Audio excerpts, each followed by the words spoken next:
नमस्कार, आप देख रहे हैं राष्ट्र की बात। मैं हूं मानव गुप्ता। देश में एक बार फिर बहस छिड़ गई है। क्या बीजेपी और केंद्र सरकार संविधान बदलना चाहते हैं? अब इसमें कोई शक नहीं है, क्योंकि देश के उपराष्ट्रपति जगदीप धनखड़ खुद कह चुके कि हां, संविधान की प्रस्तावना में बदलाव होना चाहिए।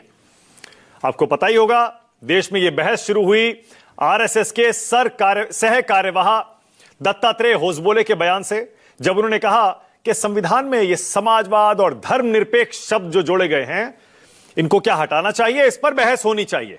उसके बाद केंद्रीय मंत्री शिवराज सिंह चौहान और फिर अब सीधे देश के उपराष्ट्रपति जगदीप धनखड़। अब जब उपराष्ट्रपति कह रहे हैं, इसका मतलब सरकार इस पर बहस चाहती है। बीजेपी के असम के मुख्यमंत्री हिमंता बिस्वा शर्मा भी कह चुके, खुद आज ही उनका बयान आया, 400 सीट दे दीजिए, हम कर देंगे।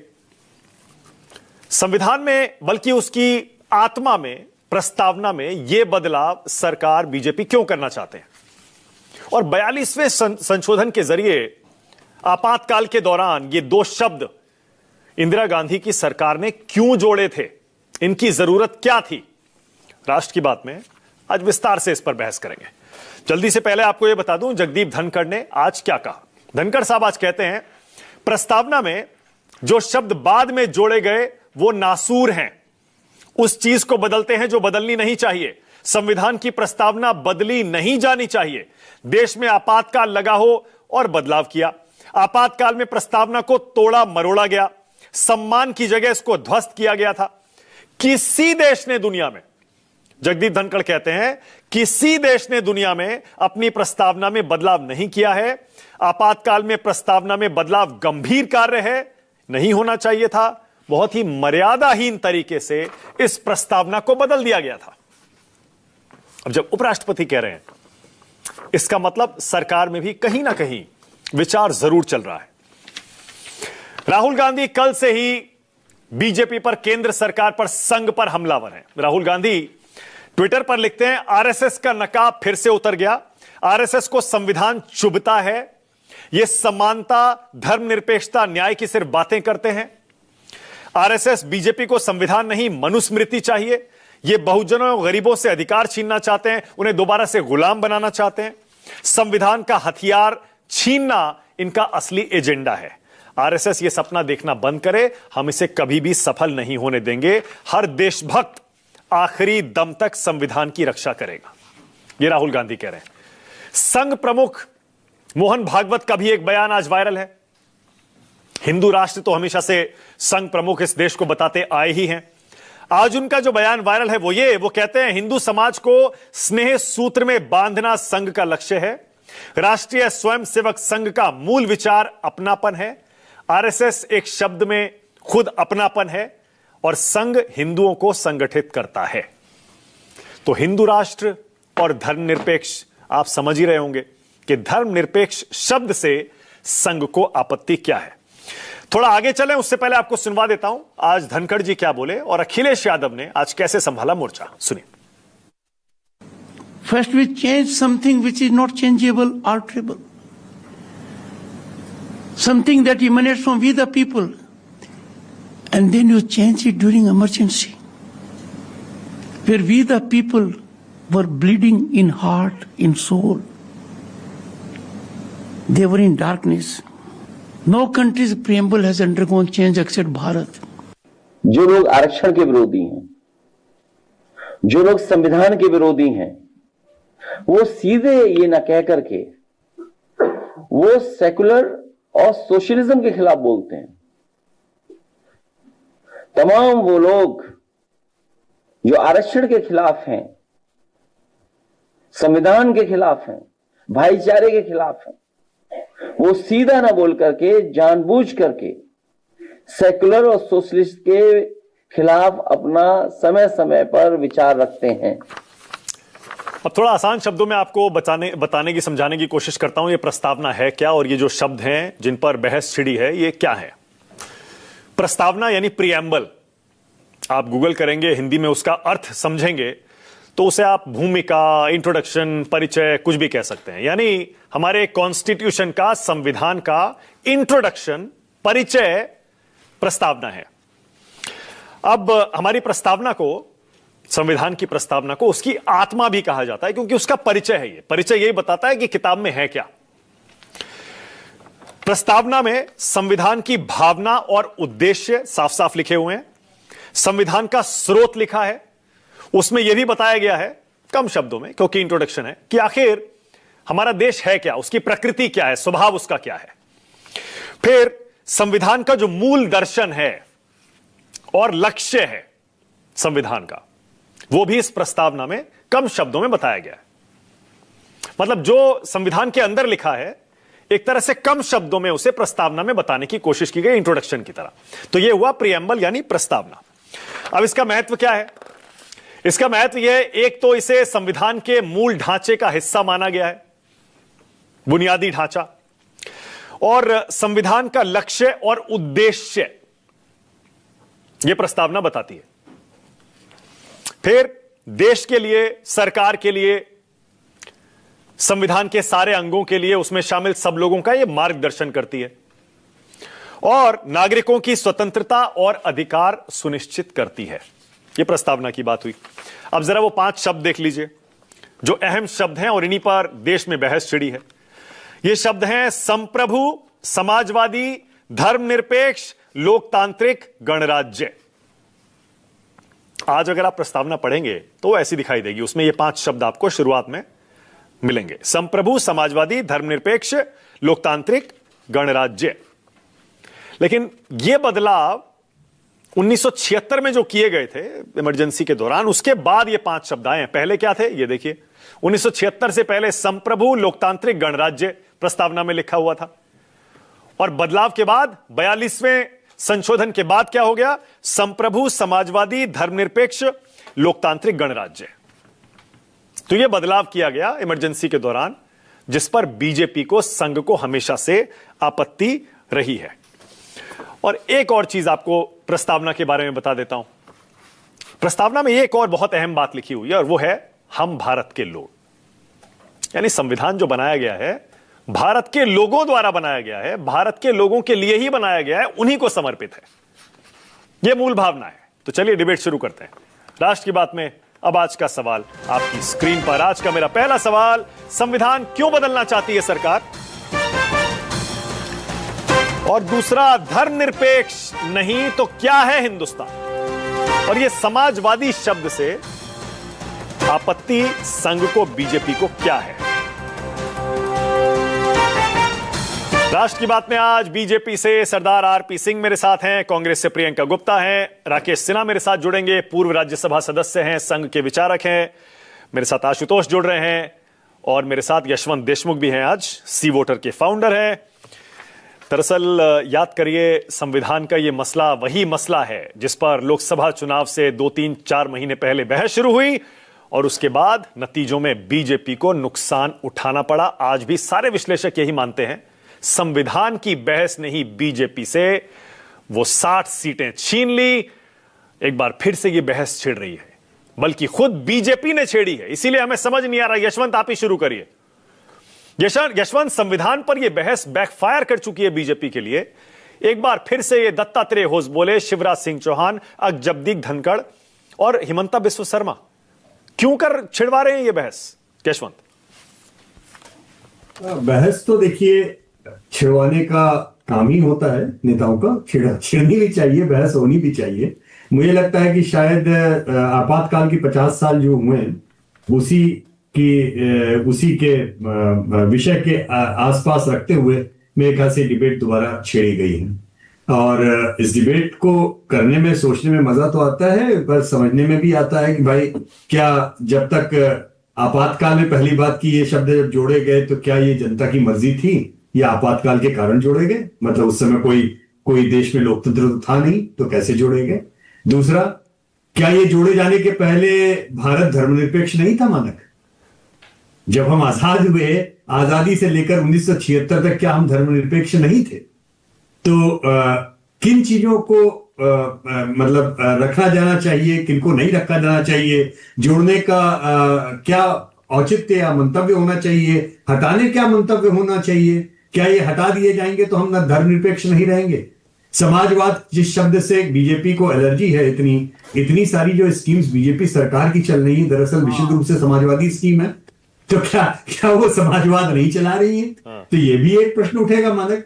लेकिन मुझे लगता है कि व्यापक बहस इस बात की है कि क्या चीजें की गई इमरजेंसी में जो जोड़ी गई, जो अलोकतांत्रिक तरीके से जोड़ी गई, भले ही वो हो सकता है कि बहस ये होगी ये सही थे या गलत थे, ये हम नहीं जानते।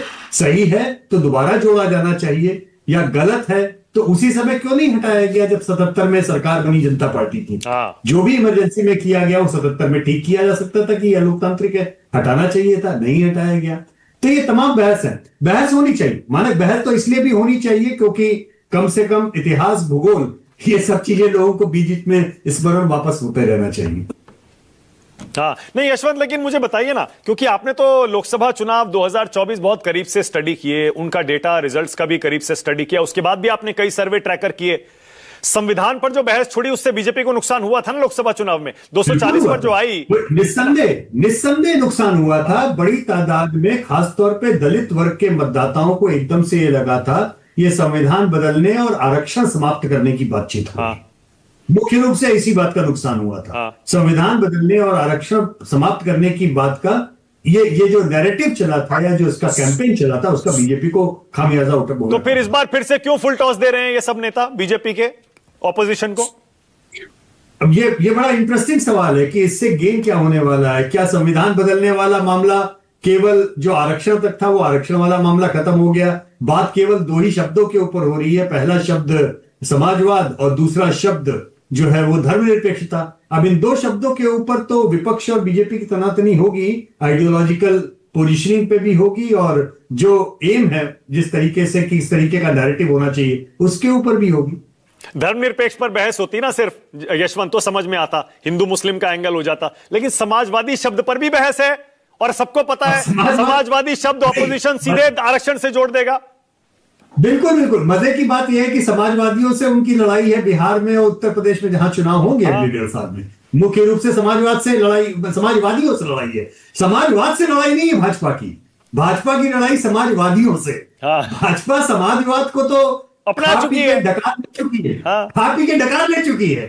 आधे से ज्यादा जो घोषणा पत्र है भाजपा का उसमें वो सारी समाजवादी स्कीम है जो किसी भी एक समाजवादी नेता के दिमाग में आ सकती है। तो वो तो ऑलरेडी काम हो चुका है। तो मेरे ख्याल से ये जो चुनावी सीजन अब नया आ रहा है उस सीजन में समाजवादियों से 2 बड़े राज्यों में उनकी लड़ाई है और 3 बड़े राज्यों में धर्मनिरपेक्षता के मुद्दे पर लड़ाई है। तो ये 5 राज्यों के जो चुनाव आने वाले समय में आपको दिखेंगे उसमें दरअसल 2 वर्सेस 3, ये दो समाजवाद शब्द 2 राज्यों में और धर्मनिरपेक्ष शब्द 3 राज्यों में, ये कैंपेन का मुख्य हिस्सा होने वाला है। तो आपको इसके ऊपर ओके, ऑलराइट। आशुतोष आपको क्या समझ में आ रहा है, ये स्ट्रैटेजी बीजेपी की क्या है? क्यों मधुमक्खी के छत्ते में हाथ डाल रहे हैं बेसिकली? मुझे तो ऐसा लग रहा है। देखिए मानक, मैं 2-3 दिन से जब से हुजबुल्लाह साहब का बयान आया है मैं जनसंघ की ओरिजिनल कॉन्स्टिट्यूशन खोज रहा हूं, मुझे मिला नहीं। हाँ। मैं देखना चाहता था कि दरअसल जनसंघ ने अपनी ओरिजिनल कॉन्स्टिट्यूशन में सेकुलर और सोशलिज्म शब्द का इस्तेमाल किया या नहीं किया है, वो मुझे नहीं मिला, लेकिन बीजेपी का मिल गया है। हाँ। और बीजेपी ने कहा है the party shall bear true faith and allegiance to the constitution of India as by law establish and to the principles of socialism and secularism and democracy and would uphold the sovereignty, unity and integrity of India। BJP को अपने party के संविधान में secularism और socialism पर problem नहीं है, भारत के संविधान में लिखा हुआ प्रॉब्लम है। अब इस पर क्या टिप्पणी की जाए, आप बता दो मेरे को। अरे सबसे पहले अपनी पार्टी का संविधान तो पढ़ ले बीजेपी के लोग, और अगर नहीं पढ़ पाते तो मैं उनको बता रहा हूं आज देख लें, और कल पार्टी की जनरल बॉडी मीटिंग बुला के उसमें सेकुलरिज्म शब्द और सोशलिज्म शब्द को हटा दें। वो नहीं करेंगे। अब अगर मान लीजिए 1976 में अगर सेकुलरिज्म शब्द आ गया तो आपको आपत्ति क्या? मुझे तो ये समझ में नहीं है। मुझे आशुतोष एक सेकंड में इस पे लौट रहा हूं। मैं पहले आपकी असेसमेंट चाह रहा हूं, बीजेपी ऐसा क्यों कर रही है, सरकार ये क्यों ये बहस छेड़ रही है? जब नहीं सरकार ने नहीं छेड़ी है ये बहस, तो हौसबोले साहब ने छोड़ी है। भाई उसके छेड़ी बाद है। जगदीप धनखड़ उतर आए, हिमंता बिस्वा शर्मा आ गए, शिवराज सिंह चौहान आ गए, सब आ गए। अब ये तीन बड़े इंटरेस्टिंग कैरेक्टर हैं। जगदीप धनखड़ साहब अपने आप को RSS more loyal than the king साबित करने की कोशिश में लगातार लगे। वो क्यों लगे मैं आपको मालूम है, उनको अब राष्ट्रपति बनना है। हिमंता बिस्वा शर्मा कांग्रेस पार्टी से है, उनको भी अपने आप को more loyal than the king साबित करना है। शिवराज सिंह चौहान ने तो गजबी बात कर दी, उन्होंने कहा कि हमारी जो संस्कृति है उसमें धर्मनिरपेक्षता है ही नहीं, उसका मूल तत्व ही नहीं। ये पहली बार मैं आरएसएस के इतिहास में पहली बार किसी ऐसे आदमी सुन रहा हूं जो आरएसएस को बिलोंग करता है। अन्यथा आरएसएस हमेशा ये कहता रहा है कि हिंदू धर्म तो धर्मनिरपेक्ष है, अरे हमारी हिंदू- आत्मा है नहीं, नहीं, धर्मनिरपेक्ष। वो तो हिंदू राष्ट्र बोलते हैं। वो कहते हैं हाँ, लेकिन साथ में ये भी धर्मनिरपेक्ष कहते तो हैं हमेशा कि से एलर्जी रही है उनको। हाँ, इसीलिए वो कहते हैं ना कि जब हमारा संविधान धर्मनिरपेक्ष है तो उसमें सेकुलर शब्द डालने की जरूरत क्या है। हाँ। देखिए, जब जब भारत के संविधान पे चर्चा होगी तब तक भारतीय जनता पार्टी को नुकसान होगा। तब तो तब अच्छा नुकसान एक सेकंड, मतलब आप कह रहे हैं ये लोग जानबूझकर ये बहस छिड़वा रहे हैं ताकि बीजेपी को नुकसान हो जाए? नहीं नहीं नहीं नहीं, ये देखिए ये बिल्कुल उसी तरीके का बयान है जैसे मोहन भागवत ने बिहार चुनाव के सामने समय कह दिया था आरक्षण पर रिव्यू होना चाहिए। देखिए ये लोग आइडियोलॉजिकल लोग हैं, ये लोग उतने पॉलिटिकल लोग नहीं है। अच्छा, ठीक है, ओके। ये आइडियोलॉजिकली बातें कर जाते हैं। ठीक है, ओके। लेकिन शिवराज सिंह चौहान का यह कहना महत्वपूर्ण सवाल क्या है? महत्वपूर्ण सवाल यह है कि भारतीय जनता पार्टी और आरएसएस को कभी भी भारत का संविधान स्वीकार्य नहीं था। ठीक है, ये सच्चाई है। Okay, alright. आशुतोष, एक चीज और, अब जरा मुझे ये बताइए, और बहुत बुनियादी सवाल है।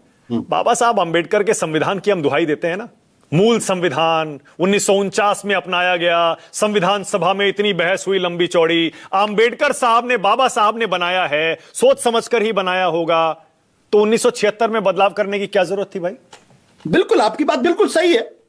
बदलाव नहीं भी होता तो भी कोई फर्क नहीं पड़ता। हाँ, लेकिन दो चीजें, अगर सेकुलरिज्म शब्द आ गया तो बीजेपी और आरएसएस को तकलीफ क्यों है?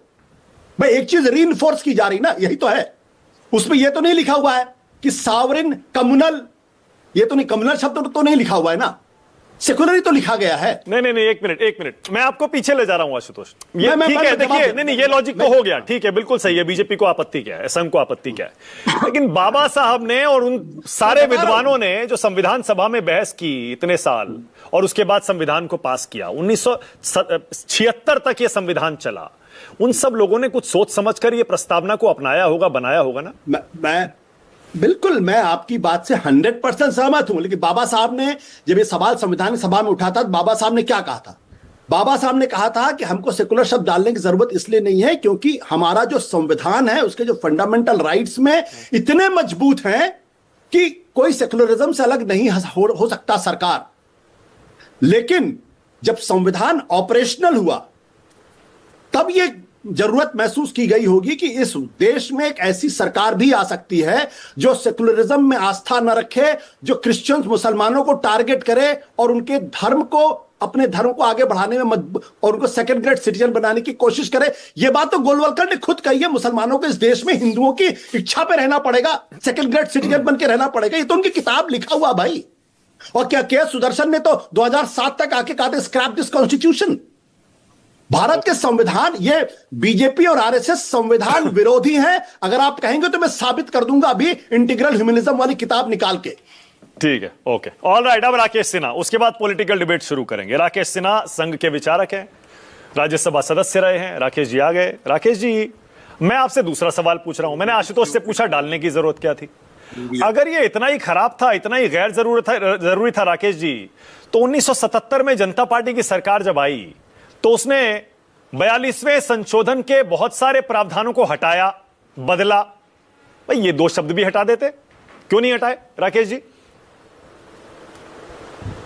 देखिए मानक जी, सबसे पहली बात यह है कि संविधान सभा ने जो एक मत से प्रस्तावना तय किया, उस प्रस्तावना में 3 महत्वपूर्ण शब्द हैं। जिन शब्दों की रचना, जिन शब्दों का अर्थ, जिन शब्दों का नैरेटिव काल और भूगोल दोनों से ऊपर है, चाहे वो आप अमेरिका चले जाइए, अफ्रीका चले जाइए, एशिया में रहिए, ऑस्ट्रेलिया चले जाइए, वो तीनों ही शब्द इस मानवता के लिए महत्वपूर्ण है। वो तीनों शब्द क्या हैं?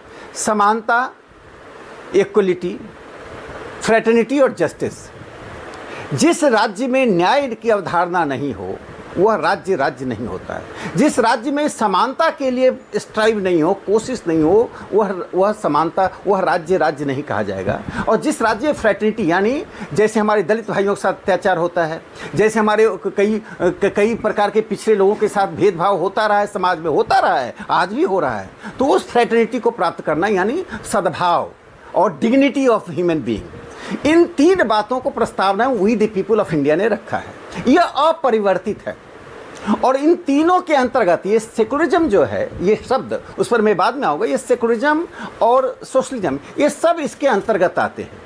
बाबा साहब अम्बेडकर ने जो तर्क दिया था केटी शाह के सामने, मुझे लगता है कि बाबा साहब अम्बेडकर की विद्वता, बौद्धिकता और फ्यूचरिस्टिक सोच, भविष्य की सोच के बराबर तो कम से कम मैं नहीं हूँ। आशुतोष जी हो सकते हैं, राहुल गांधी हो सकते हैं, राष्ट्रीय स्वयंसेवक संघ के लोग नहीं हैं, इतना मैं मानता हूं। और इसलिए हम कहते हैं बाबा साहब अम्बेडकर ने जो केटी शाह को जवाब दिया कि हम भविष्य के पीढ़ियों को एक आर्थिक विचारधारा में बांधकर नहीं रख सकते हैं, लेकिन न्याय, जो भी विचारधारा होगा उसमें न्याय होना चाहिए, समानता का भाव होना चाहिए, भ्रातृत्व होना चाहिए। अब बताइए उस में जो परिवर्तन लाया गया, मैं आ रहा हूँ, जो आपने प्रश्न पूछा उसमें मैं आ रहा हूँ। जी राकेश जी, मैं तो ये कह रहा हूँ 1977 में बदल देते ना, जनता पार्टी ने क्यों नहीं बदला, रहने दिया क्यों? देखिए दत्तात्रेय जी ने क्या कहा, दत्तात्रेय जी ने बदलने की बात नहीं की। दत्तात्रेय जी ने कहा कि विमर्श होना चाहिए। जो आज का मानक जी आप तो प्रत्येक दिन झेलते हैं, जो डिबेट हो रहा है, जो स्तर है, जो सतही स्तर, गाली गलौज तो बहुत आम बात हो गई, जो सतही स्तर अच्छे लोगों का हो गया है, शैलोनेस, यह भारत के परंपरा के विपरीत है, प्रतिकूल है। कहीं से भानुमति का कुनवा लोग बना देते हैं, जैसे आशुतोष यहाँ भानुमति का कुनवा बना रहे हैं। दीनदयाल जी किस कॉन्टेक्स्ट में कहा, गुरु जी ने किस कॉन्टेक्स्ट में कहा, सुदर्शन जी ने किस, सारे कॉन्टेक्स्ट। जी आप जवाब नहीं दे रहे। राकेश जी, मैंने कहा 1977 में जनता पार्टी की सरकार ने बदलाव क्यों नहीं किया, अगर गलत था तो? देखिए 1977 में जो हमारी वो एक जनता पार्टी नहीं थी, वो तो कई पार्टियों का एक तात्कालिक गठबंधन था, जो कि 2 साल में 1.5 साल में बिखर गया। शायद जनता पार्टी 5 साल रहती तो हम परिवर्तन करते। जनसंघ की बढ़ती हुई वैचारिक ताकत, जनसंघ की संगठनात्मक ताकत से घबराकर और कम्युनिस्टों और कांग्रेस के षड्यंत्र में आकर समाजवादी अलग हो गए, चौधरी चरण सिंह जी अलग हो गए, मधुलिमा जी की का वो हम सब जानते हैं। अच्छा ठीक है, okay, all right Rakesh ji, मतलब 400 सीटें मिली तो संविधान बदल देंगे, यही भावना है ना राकेश जी? देखिए हम इस देश के संविधान को दुनिया की जब तक राष्ट्रीय स्वयंसेवक संघ है, जब तक आरएसएस है, इस देश के संविधान को कोई बदल नहीं सकता है। संविधान में यदि बदलाव आ रहा है, जो बात हम कर रहे हैं, हम इतना ही चाहते हैं। दत्तात्रेय जी ने क्या कहा या मोहन भागवत जी ने विज्ञान भवन में क्या कहा था, हम 2 बातें चाहते हैं कि समाज जीवंत रहे, और एक जीवंत समाज विमर्श करता है। मानक जी इन लोगों से पूछिए, इसी संविधान सभा की दुहाई देते संविधान सभा में हिंदुस्तान धर्मनिरपेक्ष है या हिंदू राष्ट्र है? राकेश जी ये बात मैं पूरी कर लूं। इसी संविधान सभा में ये दर्शकों के लिए बहुत उपयोगी चीज है कि हम किस मूल के हैं, किस पिंड के लोग हैं। इसी संविधान सभा में एच.वी. कामत ने कहा कि प्रस्तावना में ईश्वर शब्द को लाया जाए, ईश्वर के नाम पे शपथ ली जाए, और डॉक्टर राजेंद्र बाबू ने कहा नहीं, इसको वापस लीजिए। उन्होंने कहा वापस नहीं लूंगा, तो डॉक्टर राजेंद्र, उन्होंने कहा under the sun anything can be discuss in democracy, और वही हुआ। अच्छा ठीक है, ओके राकेश जी, ठीक है, पॉइंट टेकन, इस पर बहस होनी चाहिए। लेकिन राकेश जी, हिंदू राष्ट्र है, धर्मनिरपेक्ष देश है, आपके हिसाब से? देखिए मैं तो इतना ही कहूंगा, जो लोग भारत को हिंदू राष्ट्र नहीं मानते हैं, और आशुतोष जी को मैं आमंत्रित करता हूं, चलिए मालदा, मुर्शिदाबाद और मेवात में 3 महीने आप रह के दिखा दीजिए। 3 महीने जाकर वहां बेटियों की शादी कर लीजिए। जो स्थिति पैदा की जा रही है इस देश में, 47 से पहले की स्थिति पैदा की जा रही है, पंथ निरपेक्षता के नाम पर जो ढकोसलापन रहा है, वो ढकोसलापन नहीं चलेगा। भारत सर्वधर्म समभाव है, विविधता इसकी आत्मा है, विविधता को हम बचाने के लिए हिंदू राष्ट्र, राकेश जी, विविधता के नाम पर हिंदू राष्ट्र नहीं चलेगी। भारत तो हिंदू राष्ट्र है और रहेगा। हिंदुओं के कारण भारत पंथ निरपेक्ष है। ओके आशुतोष, छोटा सा जवाब देना, उसके बाद आगे देखिए आशुतोष बोलिए। एक आशुतोष जी से मैं एक सवाल पूछ लूं, आशुतोष जी हमको जवाब दे दें। एकदम ईमानदारी से जवाब दो। मैं आशुतोष जी से तो मैंने डिबेट करना सीखा है, इसलिए आशुतोष जी से मैं लड़ नहीं सकता हूं, लेकिन आशुतोष जी से एक बार मैं डिबेट पूछना चाहता हूं। आशुतोष जी बताइए, हिंदुओं की संख्या 49% कर दीजिए और कल्पना कीजिए भारत का संविधान क्या रहेगा। कल्पना कीजिए भारत के सदन में, संसद में जो शब्द लिखे रहेंगे कि नहीं, जो भारत की सेना के जो शब्दावली है, वेद के वाक्य रहेंगे कि नहीं रहेंगे, तमसो मां ज्योतिर्मय कहीं लिखा रहेगा कि नहीं, अशोक का शिलालेख रहेगा कि नहीं रहेगा, बोध गया की स्थिति अपरिवर्तित रहेगी कि नहीं रहेगी, काशी विश्वनाथ सुरक्षित रहेगा कि नहीं रहेगा। ईमानदारी से यदि आप बड़े पत्रकार हैं, चिंतक हैं, बुद्धिजीवी हैं, हमारे विरोधी हैं, लेकिन ईमानदारी से उत्तर दीजिए। देखिए, मैं आपने तीन चीजें की है, मैं उसका जवाब दे देता हूं। सबसे पहली बात यह कि राकेश सिन्हा जी को और आरएसएस को भारत के 140 करोड़ लोगों के सामूहिक विवेक पर भरोसा होना चाहिए। उसमें 49% हिंदू है या 49% मुसलमान, उससे कोई फर्क नहीं पड़ता। यह एक ऐसी सभ्यता है जिस सभ्यता ने कभी किसी पर हमला किया ही नहीं। उस सभ्यता के सामूहिक विवेक पर आप सवाल खड़े करते राकेश जी। आपको भारत की सभ्यता 47 में क्या हुआ था? मैं रोकूंगा राकेश जी। नहीं रोक, बीच में मैं टोक नहीं रहा हूं, मैं जोड़ रहा हूं। 47 में ये दूसरी सभ्यता थी क्या? यूरोप की सभ्यता थी क्या? 46 में जब जिन्ना ने डायरेक्ट एक्शन किया तो तब अफ्रीका की सभ्यता थी क्या? सभ्यता तो 5000 साल से वही है, हमारी सभ्यता वही है, सर्वधर्म संभाव वही है। बाहर से आने वाले लोग जो कर रहे हैं, देखिए 49% हिंदू रहकर हिंदू, ये देश भारत नहीं रह जाएगा, संविधान नहीं रह जाएगा, संसद नहीं रह जाएगा। राकेश जी थोड़े विचलित हो रहे हैं, क्योंकि राकेश जी का विचलन ये है कि वो मोहन भागवत की इस बात को पचा नहीं पा रहे हैं कि मोहन भागवत ने कहा कि बिना मुसलमान के हिंदू अधूरा है। वो विवेकानंद की उस बात को नहीं पचा पा रहे हैं कि हिंदू मानस और मुस्लिम शरीर।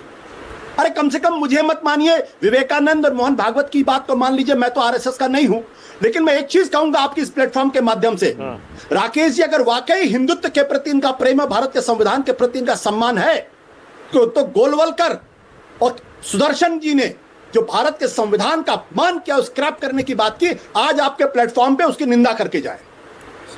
राकेश जी 20 सेकंड जल्दी से, फिर आगे जाना है मुझे।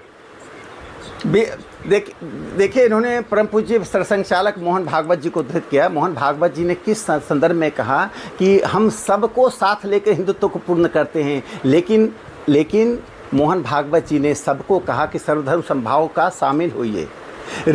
47 में क्या हुआ था? 46 में क्या हुआ था? 45 में क्या हुआ था? गणेश की मूर्ति विसर्जन के लिए हमको अनुमति चाहिए, अररिया में पूजा करने के लिए हमको अनुमति चाहिए, पोस्टर लगाने के लिए मूर्ति चाहिए। अरे अच्छा ठीक है, ओके ऑलराइट, अरे भाई ओके, अब रुक जाइए, उसके बाद बीजेपी कांग्रेस क्या फर्क पड़ता है? सबका डीएनए एक है, मोहन भागवत कह रहे हैं 50% मुसलमान और 51% हिंदू, क्या फर्क पड़ता है इससे? अंतिम देखिए आशुतोष जी, मुझे ऐसी उम्मीद नहीं थी कि आप लोग गलत कॉन्टेक्स्ट में गलत तरीके से बड़े लोगों को उद्धृत करेंगे। मुझे आपसे कम से कम उम्मीद नहीं है। मैं इतना ही एक अंतिम पंक्ति कहूंगा कि दत्तात्रेय जी ने इस देश के विमर्श को सही रास्ते पर लाने का काम किया है। राष्ट्रीय स्वयंसेवक संघ चाहता है कि इस देश में विषयों पर विमर्श हो। ओके ऑलराइट, आप रुक जाइए राकेश जी। अमित जामी, उसके बाद बीजेपी कांग्रेस सही रास्ते पर ले जा रहे हैं। ओके अमित जामी, देखिए देश की, आप सीधा इसे आरक्षण से क्यों जोड़ रहे हैं? देखिए देश के सबसे बड़े आज के नौजवान समाजवादी नेता मेरे नेता अखिलेश जी ने बिल्कुल सही बात कही। 2024 में पूरे देश के लोगों को इस बात का अंदाज़ा था, जो बात आज दत्तात्रेय जी बोल रहे हैं, शिवराज जी बोल रहे हैं, धनखड़ साहब बोल रहे हैं, हेमंत बिस्वा जी बोल रहे हैं कि बीजेपी आरएसएस इस देश के संविधान के मूल ढांचे को बदलना चाहती है, कि जिससे जो बराबरी का जो पूरा कॉन्सेप्ट है हमारे भारत, बराबरी के अंतर्गत ही हमें अफर्मेटिव एक्शंस या रिजर्वेशन का प्रोविजन हुआ। देखिए राकेश बाबू हमारे बिहार से आते हैं, जिन पार्टी से इनका गठबंधन है, महान समाजवादी नेता, आज वो बीजेपी में बैठे हुए हैं। नीतीश जी पर भारत के लोगों को उनके समाजवाद पे, उनके सेकुलरिज्म पे किसी को शक नहीं। आप बीजेपी का मैनिफेस्टो आज सुबह पढ़ा था, आर्टिकल 5 पढ़िए।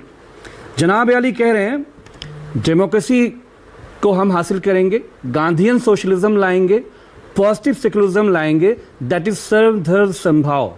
तो भैया गांधीयन समाजवाद को मानते हैं ना?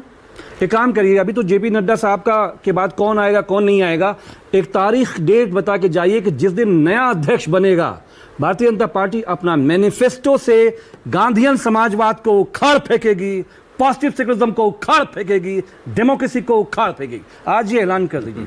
दूसरी बात ये है कि आरएसएस जो कर रही है, दत्तात्रेय जी जो कुछ कह रहे हैं, बगैर प्राइम मिनिस्टर ऑफिस के परमिशन के आरएसएस ये बात नहीं कह सकती।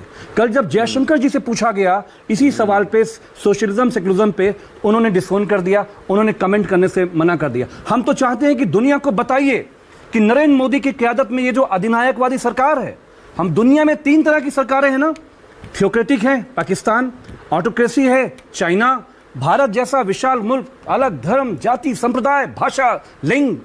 तो ये तो सभी जब एक साथ रह सकते हैं, वो किसी सेकुलर समाजवादी जो कॉन्स्टिट्यूशन के अंतर्गत रह सकते हैं। आपको इंदिरा जी से दिक्कत है। एक आखिरी बात मैं कहना चाहता हूं, क्या ये बात सही नहीं है? हिंदुस्तान सोशलिस्ट रिपब्लिकन एसोसिएशन हमारे देश के शहीदों का, शहीद आजम भगत सिंह, सुखदेव, राजगुरु, पंडित बिस्मिल, अशफाकुल्ला खां, इन असंख्य क्रांति वीरों का सपना था कि भारत को एक सच्चा समाजवादी वतन बनाना। बाबा साहब ने गलत किया, इसका मतलब आप बाबा साहब ना समझते। बाबा साहब ने जो, देखिए हमारा देश, दुनिया, जब हम अलग अलग तौर पे हमने दुनिया में नई नई चीजें भारत में हमने कॉन्स्टिट्यूशन में एक्सेप्ट करी है। तो जो शहीदों का सपना था, बाबा साहब अपनी जगह बिल्कुल सही थे। क्या बाबा साहब को बीजेपी आरएसएस मानती है? उत्तर प्रदेश के अंदर जब योगी आदित्यनाथ जी ये कहते हैं, मुझे बताइए बाबा साहब ने क्यों नहीं डाले ये दो शब्द? अरे भाई, दुनिया में बहुत सारी चीजें हैं जो बाबा साहब के जमाने में नहीं थी, वो बाद में जुड़ी। अरे समाजवाद और धर्मनिरपेक्ष बाद में कैसे जुड़ सकता है? मैं ये कह रहा हूं कि जब इमरजेंसी के खिलाफ जितने समाजवादी नेता थे, उसके बावजूद भी इंदिरा जी ने समाजवादी सेकुलर शब्द छोड़ा। तो जनता पार्टी की सरकार में मुंह सिला हुआ था। मैं निवेदन करता हूं कि आज राकेश सिन्हा जी बता कर जाए, मेरे बड़े भाई हैं, कि जो आपका गांधीयन समाजवाद, पॉजिटिव सेकुलरिज्म भाजपा के मैनिफेस्टो से किस दिन निकलेगा? आज तारीख बता के जाओ मानक भाई के कार्यक्रम में। लेकिन अमित जामी, आपको भी स्टैंड तो देखिए लेना पड़ेगा। आप सिर्फ सवाल पूछ रहे हैं, आप जवाब नहीं दे रहे। आप विपक्ष में हैं, लेकिन आपको भी सवाल का जवाब देकर एक स्टैंड अपनी पार्टी का बताना चाहिए। आप मुझे ये बताइए, संविधान सभा में जब बहस हुई, उसके बाद संविधान अपनाया गया, तब ये 2 शब्द नहीं जोड़े गए। क्या आप ये कह रहे हैं कि उस समय ये मुद्दे नहीं थे इसलिए नहीं जोड़े गए? समाजवादी देश बाद में बना, धर्मनिरपेक्ष बाद में बना, 76 में बना। हम ऑलरेडी हजारों साल से सेकुलर सॉवरेन सोशलिस्ट थे। हाँ, फिर हम हजारों साल से थे। लेकिन अगर ये बात संविधान में जुड़ गई, समस्या क्या है इस बात से आपको? पर पहले क्यों नहीं जुड़ी? ये शहीदों का सपना था। अगर इंदिरा जी को लगा, अगर मान लीजिए कि अच्छा, इंदिरा जी को वो लगा जो बाबा साहब को कभी नहीं लगा। अगर नरेंद्र मोदी को यह लगता है कि सोशलिज्म में गांधीयन सोशलिज्म जुड़ना चाहिए, जो कि भाजपा के आगे है, तो गांधीयन जोड़ लीजिए। कब जोड़ेंगे, कैसे जोड़ेंगे, हमें तो कोई दिक्कत नहीं है। लेकिन संविधान के जो बुनियादी ढांचा है, सीधे सीधे नीतीश कुमार जी को आज शर्म आ रही होगी कि किस समय पे आपने एनडीए को समर्थन दिया था। हम इंडिया ब्लॉक की तरफ से नीतीश जी को पूछेंगे, नीतीश जी तो पूछेंगे कि नीतीश जी, चंद्रबाबू नायडू अपना स्टैंड लेके बताइए, नहीं तो बिहार के चुनाव में आदरणीय तेजस्वी जी, माननीय अखिलेश यादव जी आपको हर जगह, हर गली मोहल्ले में घेरेंगे। ठीक है, ओके। आरपी सिंह और प्रियंका गुप्ता, बीजेपी कांग्रेस को मैंने जानबूझकर टुवर्ड्स द एंड रखा, क्योंकि कल इस पर दोनों बहुत बहस भी कर चुके हैं। आरपी सिंह जी बड़ा मुस्कुरा रहे हैं आप। चलिए आरपी सिंह जी, आप ही से शुरू कर लेता हूं, फिर आप मुस्कुरा रहे हैं तो बता दीजिए आरपी सिंह जी, ये 2 शब्दों से आपको दिक्कत क्या है भाई? धर्मनिरपेक्ष और समाजवादी। आप ये नाम रखें प्रस्तावना में या न रखें, संविधान का एक एक प्रावधान, एक एक शब्द चीख चीख कर, चिल्ला चिल्ला कर कहता है कि बराबरी, बराबरी, धर्मनिरपेक्ष, समाजवाद। पूरा संविधान उसी पर टिका है। प्रस्तावना में 2 शब्द न रहे, जैसा यशवंत कह रहे थे, तब भी अंदर तो वही सब रहेगा। आरपी सिंह जी, दिक्कत क्या है इन 2 शब्दों से? रहने दीजिए। मानक भाई, पहले तो कुछ गलतफहमियां दूर कर दूं, क्योंकि आपकी डिबेट में कुछ गलतफहमियां क्रिएट। हाँ, पहली बात, प्रधानमंत्री मोदी जी का बड़ा स्पष्ट बयान है और बड़ा स्पष्टता से प्रधानमंत्री मोदी जी कह चुके। उसके बाद ना शिवराज सिंह चौहान, ना धनखड़ जी, या कोई भी मतलब उसका अर्थ नहीं प्रधानमंत्री जी के कहने के बाद। और प्रधानमंत्री जी ने बड़ा स्पष्ट कहा कि इस देश के संविधान को अब बाबा साहब अम्बेडकर आकर भी नहीं बदल सकते। हाँ, ये संविधान सील हो चुका है, इसको कोई बदल नहीं सकता। तो ये बड़ी स्पष्ट बात समझे कि क्लियर है। मतलब नहीं होना ना, कुछ नहीं होगा ना, ये पार्टी का स्टैंड है ना, बिल्कुल क्लियर। मैंने कह दिया आपको, इससे मतलब मैं प्रधानमंत्री जी से ऊपर नहीं, तो इसलिए मैं तो प्रधानमंत्री जी की बात दोहरा रहा हूँ। एक तो फिर नहीं आरपी सिंह जी, एक सेकंड, दूसरी बात बाद में, पहले आप पहली पर ही टिकते हैं आज, क्योंकि आपने बहुत इंटरेस्टिंग बात कही है आरपी सिंह जी। एक बात के प्रवक्ता देखिए, पूरक हो जाएगी। मानक भाई मेरी बात, दोनों बातों को जोड़ना, तो उसका बोलिए जितने बोलिए प्रश्न बोलिए पूछे सब हाँ, बोलिए बोलिए। दूसरा, मोहन भागवत जी का एक बयान है, ये है मेरे पास तारीख है जो 29 अप्रैल 2024 का, आरएसएस आरक्षण का समर्थन करती है, ये ठीक है। माननीय मोहन भागवत जी का बयान। ठीक है, अब ये फाइनल है, इसके बाद कोई और बयान हुआ नहीं। आपने तीसरी बात करी, जो वो भी मैं आपको आज स्पष्ट कर दूं, हिंदू राष्ट्र वाली बात। हाँ। मैं आपको कुछ सुना रहा हूं, सुन लीजिएगा, आपको उससे और स्पष्ट हो जाएगा। हाँ। ताकि पार्टी भारत को संविधान के मुताबिक देखती है, ना कि हिंदू राष्ट्र की तरह। अभी सुन लीजिएगा। आज बीजेपी क्या ये मोदी सरकार भारत को हिंदू राष्ट्र के तौर पे देखती? जरा भी नहीं। हम संविधान को मानते हैं, संविधान को स्पिरिट के साथ स्वीकार करते हैं। इस देश में हर पंथ के लोगों को अपने पंथ का अनुपालना करने की संपूर्ण सुविधा है, और ये देश का एक ही धर्म हो सकता है, सरकार का, देश की सरकार का एक ही धर्म हो सकता है, हमारा संविधान, इसके अलावा कोई धर्म। अब इसके बाद कोई रह गया स्पष्टीकरण करना? Okay, alright, RP Singh ji, okay okay okay, RP Singh ji अब रुकिए, अब रुक जाइए, ओके अब रुक जाइए, अब रुक जाइए, रुकिए ना, अब रुकिए ना एक सेकंड। आरपी सिंह जी, आप बीजेपी के राष्ट्रीय प्रवक्ता हैं, वरिष्ठ नेता हैं, आप जो कहते हैं सोच समझ कर कहते हैं, आपकी बातों को मैं गंभीरता से लूंगा। आप पूरी तरह से रूल आउट कर रहे हैं ना, प्रस्तावना से ये 2 शब्द हटाने की कोई कार्रवाई सरकार नहीं करेगी? नहीं, इस पे हटाने की विमर्श तो होना चाहिए, विमर्श में तो कोई नुकसान नहीं ना जी, क्योंकि इन्होंने क्लेम किया है, मतलब कांग्रेस पार्टी ने क्लेम किया था, इनके जो सो कॉल्ड सलाहकार हैं राहुल गांधी के, उन्होंने कहा था ये जो संविधान है ये पंडित नेहरू जी ने बनाया था, माननीय अंबेडकर जी का कोई रोल नहीं था।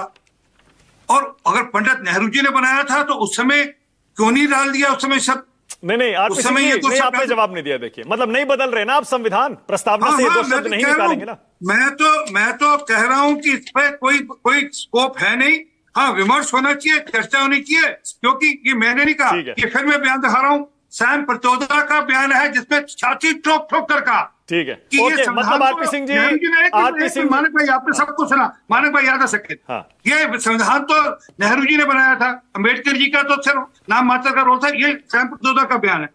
अब वो सैम पित्रोदा जी के बयान के बाद नेहरू जी ने उस समय नहीं सोचा कि वो धर्मनिरपेक्ष शब्द डाले उसमें, जहाँ सर्वधर्म संभाव शब्द डालते हैं, परंतु और ना समाजवाद का, सोशलिज्म का शब्द डाला। ओके, प्रियंका गुप्ता, ये तो पंडित नेहरू जी से कांग्रेस को उत्तर देना है। ठीक है, ओके, प्रियंका गुप्ता। मानक जी, मैं तो यहाँ पे बड़ा मतलब सोच रही हूँ कि ये कर क्या रहा है भारतीय जनता पार्टी, इनको आज सफाई देनी पड़ रही है कि नहीं नहीं नहीं नहीं नहीं, जो जगदीश धनखड़ जी ने कहा, या लगातार इनके नेता, मंत्री, मुख्यमंत्री सब जो बोलते हैं सब झूठ है, ये यहाँ बैठ के सचवाद जो है बता रहे हैं। इनसे पूछे कि अच्छा समाजवाद का मतलब क्या होता है? समाजवाद का मतलब तो यही होता है ना कि सामाजिक रूप से जो मतलब है 50 करोड़ लोगों को आयुष्मान भारत में कवर मिले। अरे भाई अपनी बारे में बोल लीजिएगा,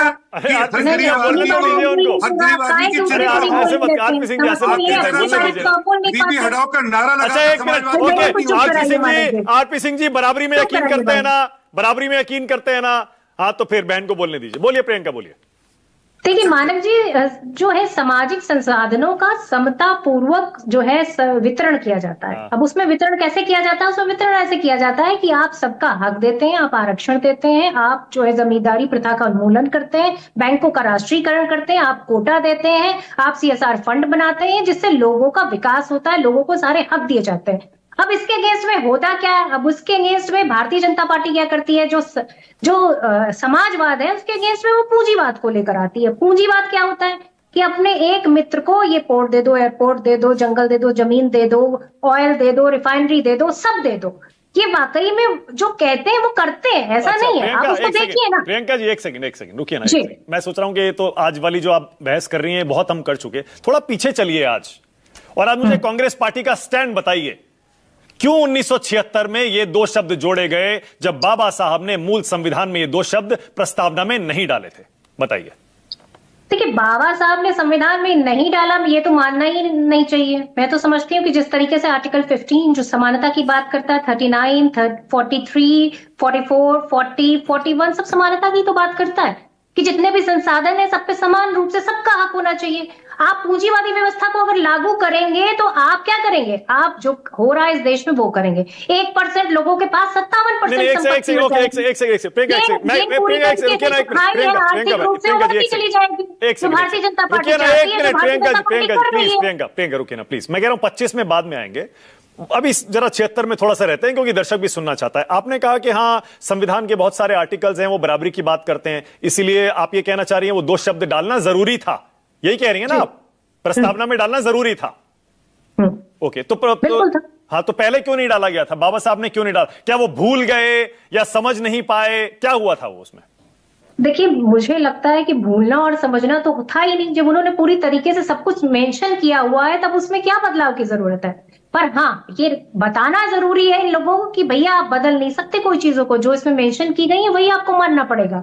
आज अगर आप धर्मनिरपेक्षता की बात करते हैं तो धर्मनिरपेक्षता से इनको चिढ़ क्यों है? सिर्फ इसलिए है क्योंकि ये सिर्फ फूट डालो और राजनीति का जो है उस पर विश्वास। ठीक है, ओके। अब मेरे 2 सवाल आपसे, प्रियंका मेरे आपसे 2 सवाल, प्रियंका मेरे आपसे 2 सवाल। RP Singh ji please 1 second रुकिएगा, बड़ी इंटरेस्टिंग मोड पर है डिबेट। 2 सवाल।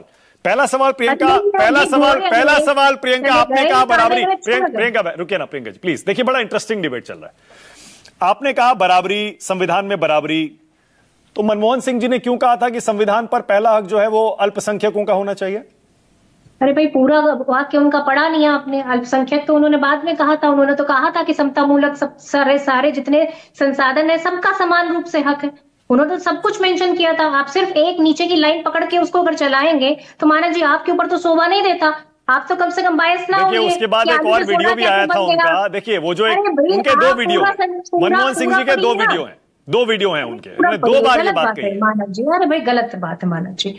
अगर आप इस तरीके से करेंगे तो नहीं अच्छा लगता है ना। अच्छा ठीक है, ओके। आप एक प्रवक्ता को गलत बात कह के उससे क्या निकलवाना चाहते हैं? मैं सिर्फ इतना कहना चाहती हूँ, अगर समाज में समानता है तो उससे दिक्कत क्या? आरक्षण है तो उससे दिक्कत क्या? अगर गरीब को उसका हक मिल रहा है तो उससे दिक्कत क्या है?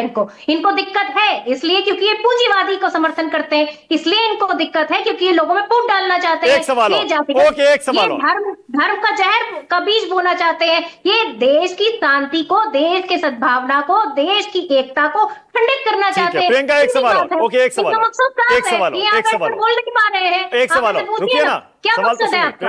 ये यहाँ बैठकर बोल क्यों नहीं पा रहे हैं आज? अरे प्रियंका रुकिए ना प्लीज, एक सवाल और। प्रियंका जी प्लीज एक सवाल, अरे रुकिए ना प्रियंका जी, एक सवाल और। आगे तो आपके संविधान तो आपके मतलब का मुद्दा है भाई, आपको सूट करता है। बीजेपी को आप 240 पर ले आए भाई, तो इनके मुंह से निकलवाइए ना। तो रुकिए ना, एक सवाल और पूछ रहा हूँ, एक सवाल और नहीं बदलेंगे। अब रुकिए ना प्लीज, नहीं होना चाहिए। प्रियंका रुकिए ना प्लीज, एक सवाल, अरे सवाल लीजिए ना प्लीज, सवाल एक सवाल मेरा और है प्रियंका, और वो सवाल मेरा ये है, अगर वाकई धर्मनिरपेक्ष देश है तो फिर सुप्रीम कोर्ट के शाहबानों के जजमेंट को संसद से क्यों बदला गया था?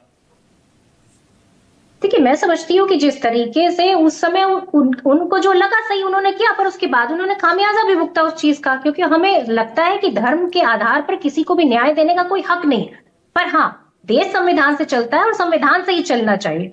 और हकीकत यह है कि धर्मनिरपेक्षता का मतलब ये नहीं होता है कि आप किसी को धार्मिक अनुष्ठान ना करने दें। सबको बराबरी का हक प्राप्त है कि आप देश में रहकर अपने अपने धर्म का पालन कर सकते हैं, दूसरों का सम्मान कर सकते हैं, भाईचारे के साथ रह सकते हैं, और इस देश में जो संसाधन है उसका समान रूप से सभी को वितरण होना चाहिए। इन सारी चीजों की विरोधी भारतीय जनता पार्टी। भारतीय जनता पार्टी का उद्देश्य क्या है? जो अंग्रेजों की रणनीति थी, फूट डालो और राज्य करो, यही उनका भी उद्देश्य है। सीधी तरीके से ये सिर्फ ये कहना चाहते हैं कि इस देश में पूंजीवाद होना चाहिए, अमीर और अमीर होना चाहिए, गरीब और क्या प्रियंका आपके हिसाब से इस डिबेट का नुकसान बीजेपी को आने वाले चुनाव में होगा? अरे भाई देखिए, मैं समझती हूँ कि आप देखिए ना 2024 के चुनाव में क्या हुआ। इनको जाके संसद में संविधान के जो है मत्था टेकना पड़ा। तो इनको क्यों टेकना पड़ा? इसलिए टेकना पड़ा क्योंकि इनको नुकसान हुआ। ये पूरी तरीके से 240 सीटों पर आ गए। इनको हर जगह जाकर ये बताना पड़ा नहीं हम संविधान नहीं बदलना चाहते। आज भी आरपी सिंह क्या कर रहे हैं? आरपी सिंह जी तो यही तो कह रहे हैं कि नहीं हम बदलेंगे नहीं, चर्चा होनी चाहिए। अरे क्यों नहीं चर्चा होनी चाहिए? क्योंकि आपकी मंशा ये है, क्योंकि आप कर ये रहे। बैकडोर से आप जिस तरीके से लेटरल एंट्री ले आते हैं, कृषि कानून ले आते हैं, जिस तरीके से आप आरक्षण को समाप्त करने की कोशिश करते हैं, जिस तरीके से आप संसाधनों पर एक व्यक्ति का अधिकार चाहते हैं, जिस तरीके से आप आज मणिपुर में जो है पूरी तरीके से रोक नहीं पाते हैं, वहां जो हिंसा हो रही है उसका सीधा मतलब आरपी सिंह जी जवाब दीजिए, क्यों मधुमक्खी के छत्ते में हाथ डाल रहे हैं? बिहार में चुनाव आ रहा है भाई। नहीं मानक जी, मुझे लगता है चाइना से जो मशीन आती है कान के सुनने वाली, शायद तो काम नहीं कर रही। मैंने बड़ी स्पष्टता से प्रधानमंत्री जी का बयान बताया, मैंने बड़ी स्पष्टता से अमित शाह जी का बयान सुनाया। वो पुराना बयान है आरपी सिंह जी, धनखड़ जी का आज का है, शिवराज सिंह चौहान का कल का है, दत्तात्रेय होसबोले का कल का है। मानक भाई, आपके संपादक ऊपर है या आप ऊपर हैं? आपके जो चैनल चलाते हैं वो ऊपर है। सवाल पूछना, इस देश में प्रधानमंत्री से ऊपर तो कोई नहीं है। प्लीज। हमारी पार्टी में प्रधानमंत्री जी से ऊपर कोई नहीं है। मतलब धनखड़ जी शिवराज सिंह चौहान गलत कह रहे हैं। नहीं, मैंने कहा ना विमर्श, ये तो विमर्श में विश्वास ही नहीं करते। इसी बात पे तो लड़ाई थी हमारी, यही तो परिपेक्ष है माननीय दत्तात्रेय जी का, इमरजेंसी लगाई। ओके, अमित जामी आपसे एक सवाल पूछना चाह रहे हैं। अमित आपसे एक सवाल पूछना चाह रहे हैं। आरपी सिंह पार्टी कब से विमर्श में विश्वास करती है? ओके, अमित जामी आपसे सवाल पूछ रहे हैं। आरपी सिंह जी, विमर्श का मतलब होता है पार्टी से बाहर निकाल दो। ओके, आरपी सिंह जी, अमित जामी आपसे एक सवाल पूछ रहे हैं। आरपी सिंह जी, दत्तात्रेय जी ने तो ये कहा कि चर्चा हो, लेकिन जो उपराष्ट्रपति हैं भारत के धनखड़ जी, वो तो कह रहे हैं कि उसको हटा ही देना चाहिए। तो एक ऑफिशियली स्टैंड ये बताओ कि भारतीय जनता पार्टी क्या हटाने के पक्ष में है या चर्चा करने के पक्ष में है? सही स्टैंड क्या है? मैं रिपीट करता हूं, इस देश के संविधान के साथ कोई भी छेड़छाड़ कभी भी कोई नहीं कर सकता। तो ये जो माउथ पीसेस है ना, ये जो माउथ पीसेस हैं, भाई साहब, मैं बात पूरी कर लूं ताकि आप आधा पकड़ लेंगे फिर आधा घुमा लेंगे। बोलिए।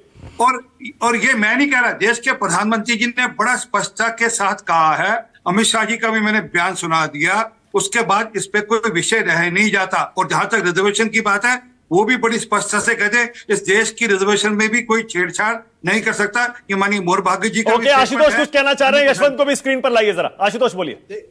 देखिए मानक, मुझे नहीं लगता कि भारतीय जनता पार्टी के प्रवक्ता को दरअसल आरएसएस संघ परिवार के बारे में जानकारी है। संघ परिवार में मोहन, अब देखिए फिर मैं अब ये गलत बात है, ये गलत बात है। जानकारी किया कोई? अरे गलत बात है भाई, आप बोले तो मैंने आपको बीच में नहीं टोका, मैंने बीच में आपको नहीं टोका। अच्छा, आपको क्या होगा? बड़े अच्छे आदमी जानकारी नहीं है। अरे चलिए ठीक है, थोड़ा जीवन से जानकारी होती है। अब सुन तो लीजिए, जीवन को जीवन। अरे सुन तो लीजिए मेरी बात, सुन तो। ऐसे मत बोलिए भाई आशुतोष, ऐसे मत बोलिए कि उनको जानकारी नहीं। बोलिए। उन्होंने ये कहा कि प्रधानमंत्री से ऊपर कोई नहीं है। हाँ। मैं कह रहा हूं कि अगर वो संघ परिवार को जानते होते तो संघ परिवार में परम पूजनीय सर संघ चालक से बड़ा कोई नहीं है। तो सर संघ परिवार में नरेंद्र मोदी जी एक मामूली से स्वयंसेवक हैं। तो जो बात होसबोले कहेंगे या जो बात मोहन भागवत कहेंगे, वो मानना उनके स्वयंसेवक की मजबूरी है, इसलिए गलत बयानी ना करें। यशवंत देशमुख एक सेकंड, आरपी सिंह जी एक सेकंड, यशवंत बोल रहे हैं। और यशवंत तो खुद संघ पर बहुत पढ़ाई लिखाई भी कर चुके हैं। एक हफ्ता मेरे साथ एक शिविर अटेंड कर आए तो समझ लग जाएगा। चलिए मैं चलूंगा आशुतोष, आपको थोड़े समझ आएगी बात। अच्छा, आप रुक जाइए प्लीज, एक सेकंड। यशवंत एक मिनट, मोहन भागवत उसके एक वर्टिकल के सीईओ हैं प्रधानमंत्री नरेंद्र मोदी जी। ठीक है, ओके। यशवंत देशमुख, यशवंत ये आरपी सिंह जी तो कह रहे हैं कि रुकिए ना। अरे आपकी कोशिश विफल रहेगी। आरपी सिंह जी रुकिए ना प्लीज, एक सेकंड। यशवंत, ओनली यशवंत देशमुख, मोहन भागवत से ऊपर है। Okay, only Yashwant Deshmukh. यशवंत, ये आरपी सिंह जी तो कह रहे हैं सिर्फ चर्चा चाहते हैं, हम तो नहीं कह रहे कि हम बदल देंगे, और उधर बड़े बड़े लोगों के बयान आ रहे हैं। क्या चल रहा है ये? तो मेरे ख्याल से चल वही रहा है जो सब दिखाई दे रहा है मानक। जैसा कि मैंने कहा कि ये चीजें नहीं करनी थी तो बहुत पहले हटाई जा सकती थी, की जा सकती थी, लेकिन 5 चुनाव आने वाले हैं। 2 जगहों पे सेकुलर शब्द, समाजवाद शब्द पे, और 3 जगहों पे सेकुलर शब्द के ऊपर घमासान होने वाला है। तो स्वाभाविक सी बात है कि वो घमासान चलेगा। अब सवाल यह है, मौलिक सवाल यह होना चाहिए कि क्या जब इमरजेंसी का पूरा पीरियड ही गैर लोकतांत्रिक था, अवैध था, गलत था, तो इमरजेंसी के तुरंत बाद जो कुछ भी चेंज किया जाना था कर दिया जाना चाहिए था। नंबर 1 बात। नंबर 2 बात, अगर इंदिरा जी को अपनी छाप छोड़नी थी संविधान पे, उन्हें एक और लंबी लकीर खींचनी थी, उन्होंने 2 शब्द जोड़ दिए। आप उसमें गलती निकाल सकते हैं तो हटा दीजिए, नहीं निकाल सकते हैं तो कंटिन्यू कीजिए। तीसरी बात, और ये मैं मजाकिया तरीके से बोल रहा हूँ क्योंकि इसमें तनाव नहीं होना चाहिए, इसमें तो आरपी सिंह जी भी एग्री करेंगे कि शास्त्रों में लिखा हुआ है संघे शक्ति कलियुगे। नंबर 1 बात। और नंबर 2 बात, कि जब मंत्री सारे शपथ लेते हैं कि मैं संघ के मंत्री के रूप में काम करूंगा, तो पता नहीं मन में क्या हो रहा होगा। इसको भी ध्यान में रखना चाहिए। आज तो भूल जाते हैं बार बार इस बात को। लेकिन जोक से पार्ट माना, मुझे लगता है कि राजनीति चलेगी। राजनीति चलने के अलावा जो इमरजेंसी के 50 साल हुए हैं, इमरजेंसी के 50 साल के ऊपर गंभीर चर्चाओं के बीच में ये बात चर्चा इसलिए जरूरी है क्योंकि कुछ चीजें इससे क्लियर होती हैं आज के विद्यार्थियों को, नई पीढ़ी को। कि पहली बात, बाबा साहब ने जो संविधान लिखा था, उन लोगों के संविधान में ये 2 शब्द नहीं थे, क्योंकि माना गया था कि भारत मौलिक रूप से धर्मनिरपेक्ष है। मौलिक रूप से भारत की जो चिंतन परंपरा है वो समाजवादी चरित्र की है। पूरे देश को सबको साथ में लेके चलने की, इसलिए वो नाम लिखने की आवश्यकता नहीं थी। लेकिन देश में नई पीढ़ी को पता होना चाहिए कि ये मौलिक संविधान का हिस्सा नहीं था, ये बाद में जोड़ा गया। तो उस लिहाज से ये सारी बहस जरूरी है और बहसों का होता रहना। ऑलराइट राकेश जी, 20 सेकंड दे सकता हूं जल्दी से, टाइम बिल्कुल खत्म हो गया राकेश जी, 20 सेकंड। देखिए मैं इतना ही कहूंगा, बाबा साहब अम्बेडकर को भारत रत्न देने में इनको कष्ट था, बाबा साहब अम्बेडकर को संविधान सभा लाने में कष्ट था, बाबा साहब अम्बेडकर को लोकसभा में जीतने में इनको कष्ट था। बाबा साहब अम्बेडकर की बौद्धिकता पर सबसे बड़ा प्रहार 1976 में इंदिरा गांधी ने किया था, और उसी बौद्धिकता पर प्रहार कर रहे हैं। बाबा साहब अम्बेडकर जी के बौद्धिकता पर सवाल किया जा रहा है। मुझे प्रियंका को टाइम देना पड़ेगा। प्रियंका 20 सेकंड पर हमला है। प्रियंका 20 सेकंड। बाबा साहब के सपनों को अगर किसी ने साकार किया तो वो कांग्रेस पार्टी ने किया। इस देश में समानता का अधिकार कोई लेकर आया तो वो कांग्रेस पार्टी। धर्मांधता को अगर किसी ने खत्म किया तो कांग्रेस पार्टी ने खत्म किया। और आज अगर शिक्षा को प्रमोट किया और साइंस को प्रमोट किया तो कांग्रेस पार्टी ने किया। इस देश को विकास की तरफ कौन ले गया? कांग्रेस पार्टी लेकर के गई। इस देश के व्यक्ति विशेष के हक को दिया। टाइम खत्म। Thank you so much, thank you so much. राष्ट्र की बात में आ जाने के लिए बहुत बहुत धन्यवाद। छोटा सा ब्रेक ले रहा हूं, खबरें जारी है। पेट दफा, रोग दफा, सबको पता, फिर तुझको नहीं क्यों है पता? पेट दफा, रोग दफा, एक ही जगह। निष्पक्ष मतलब न्यूज़ 24। पापा यहाँ से अपना प्लॉट शुरू होता है। मैं आपको लेआउट दिखाता हूँ। ये आपका रूम और इस साथ में बैल्कनी और इस मिट्टी पे घर। पापा सब बेटा, घर जिंदगी में एक ही बार बनता है। भरोसा रखिए, घर मजबूत ही बनेगा। एक है मौका, इसमें सब लगाऊंगा। अपने इरादों से मजबूत एक घर बनाऊंगा। भिजवाना सिर्फ अल्ट्राटेक ही।